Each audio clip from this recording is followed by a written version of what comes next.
Attends, mais là, qu'est-ce que tu fais là? Tu vas monter tout ça là?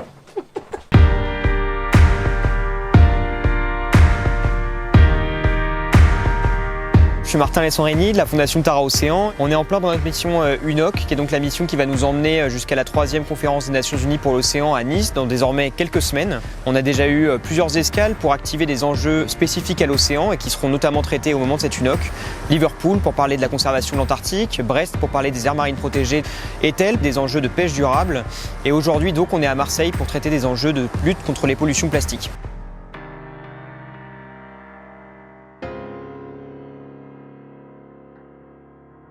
Pour traiter de cet enjeu de lutte contre les pollutions plastiques, le premier point à aborder, c'est de savoir quels sont les impacts des plastiques sur l'océan, sur les écosystèmes, sur les humains. Je m'appelle Henri Bourgeois-Costa, je suis directeur des affaires publiques de la Fondation Tara Océan. Je travaille sur les enjeux d'économie circulaire et de pollution plastique et toxique. Alors le plastique, c'est un matériau qui est utilisé de façon de plus en plus importante depuis les années 50. Sa production, elle a explosé et elle a généré beaucoup de déchets. Ça, tout le monde en est conscient aujourd'hui, que les plastiques sont partout et que ça crée une énorme pollution de la mer. Mais c'est pas qu'une question de déchets, c'est aussi une question de pollution chimique. Il y a 16 000 molécules chimiques impliquées dans la production et la dégradation des plastiques. Et c'est aussi un enjeu de climat. Les plastiques contribuent aux émissions de gaz à effet de serre à hauteur de 4% des émissions globales.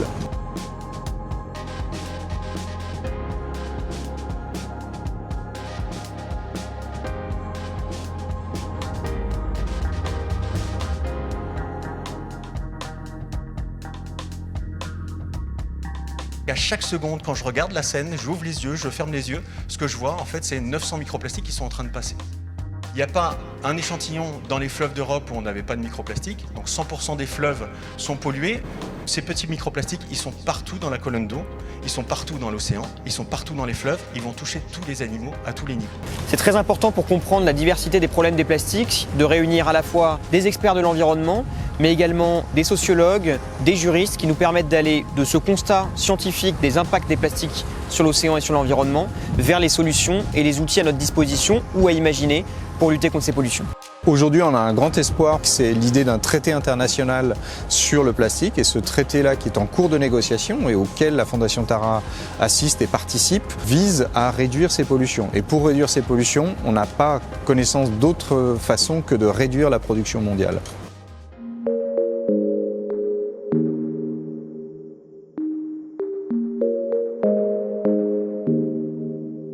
Cette escale, elle est organisée en collaboration avec le MUCEM qui nous accueille juste ici au pied du musée face à la Méditerranée.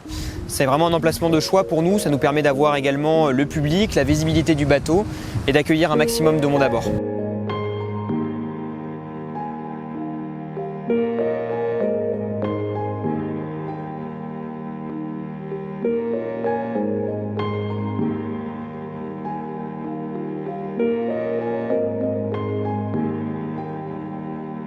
Je suis en train de préparer un passage plan. C'est une espèce de feuille de route qui permet d'avoir une vision d'ensemble de la navigation qu'on s'apprête à engager. Toute information qui intéresse la navigation du port de départ au port d'arrivée.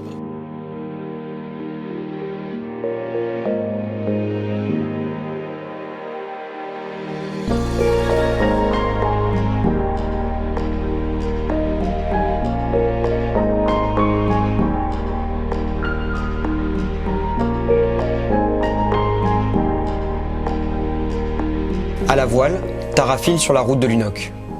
Cette mission, c'est vraiment l'occasion de créer le dialogue entre les décideurs politiques, économiques, les ONG, mais aussi les influenceurs comme les sportifs engagés. On a entre autres reçu la visite de 2 ministres, Agnès Pannier-Runacher, ministre de la Transition écologique, et Jean-Noël Barrot, ministre des Affaires étrangères, ainsi qu'Olivier Poivre d'Arvor, ambassadeur pour les pôles et les océans, et organisateur de l'UNOC.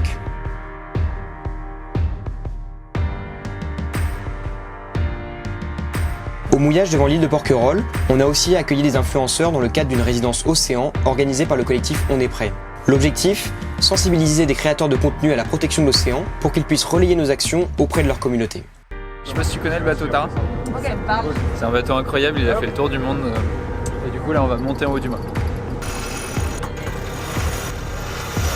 Je suis jamais monté aussi haut. Protégeons l'océan! Face à Porquerolles, la presqu'île de Gien est un spot notamment réputé pour le wingfoil. C'est le terrain de jeu de Flora Hartzner, championne du monde, ingénieure en biologie marine, engagée pour la protection de l'océan. Cette escale à Porquerolles avait surtout pour objectif de se réunir autour de la préservation de la biodiversité en haute mer, avec des experts, des scientifiques engagés, le Fonds français pour l'environnement mondial, la Fondation Carmignac et le Parc national de Porquerolles.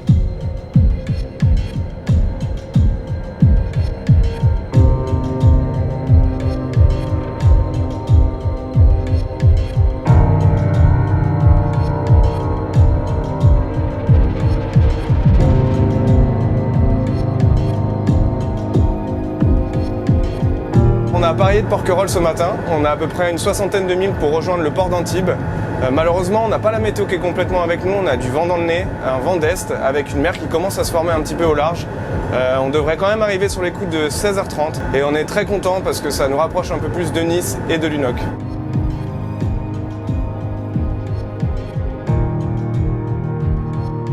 Dernières escales de préparation à Antibes puis à Monaco avant l'UNOC. Rendez-vous le dimanche 8 juin à Nice.